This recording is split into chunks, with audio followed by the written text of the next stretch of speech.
Barcelona, though. Let's talk about them for just a second, because you can't stand this high line, can you? What did you think of their draw today against Club Brugge?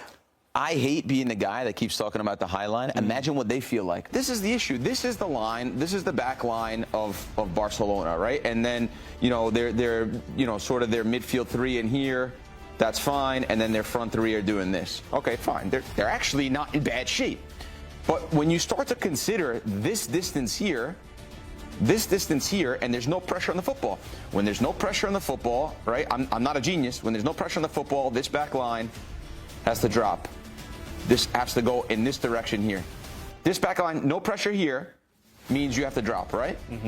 If there's pressure coming here from this defender and it's sliding fast, then they can all shift together and get tight, and then they can all come down and put pressure on this side of the football and get on this side of the field, leave this side empty, and put pressure on this side of the football, right? If that makes any sense. But when there's no pressure, this back line has to drop. Let's see if they drop. They don't drop. They all step.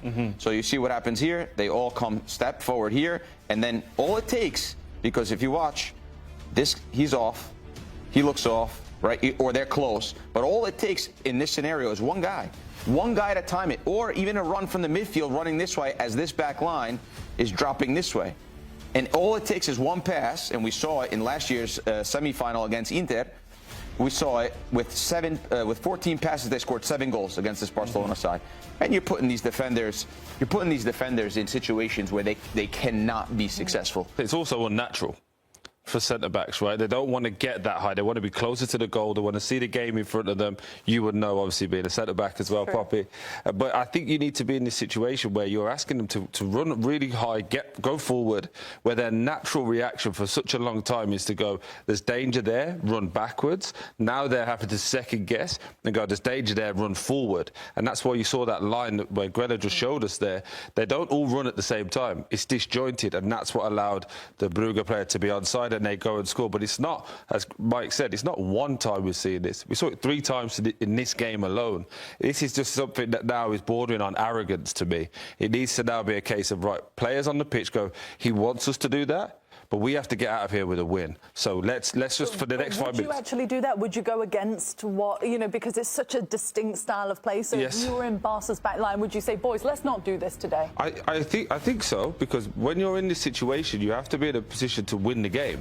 The only time a manager will tell you off, or a coach tells you off, is when you don't win the game. So they'll look at these clips now and say, oh, we could have done this better, we could have done that better. My frustration with it all is that when you're at this high level that they're playing at, once you give players 5 yards of space, you're not catching them.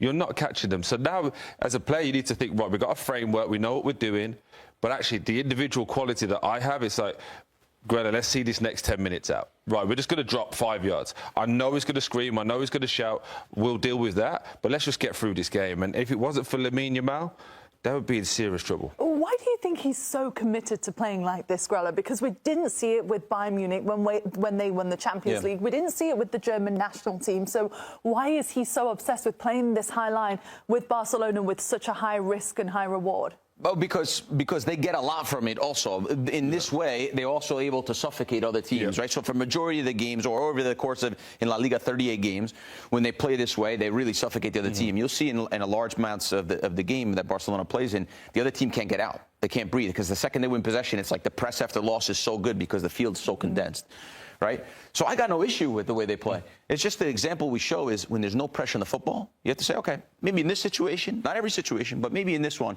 we'll drop 5 yards. Like Troy said, sometimes you don't have to drop it to the edge of your box. We're not saying to play in a low block.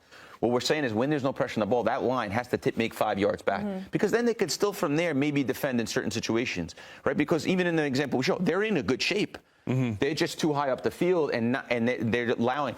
You don't even have to be a good player to break that back line, by the way. No. It's a ball that goes wide. Any player, especially at this level, any player, any professional footballer, they get their head up like this, and they see that back line that's all jagged and stretching, and you don't need to be good. Any little dink pass, any little straight pass. And by the way, not all 4 attackers from Club Brugge had to time it. One guy. Yeah. One guy, even he doesn't have to be a smart guy. He just has to be looking around and say, okay, boom. As that ball goes, as that line steps, he can run from 5 yards the other way because the line's going like this. He can run from 5 yards late. And this is not anymore my opinion or Troy's opinion. This is a matter of fact.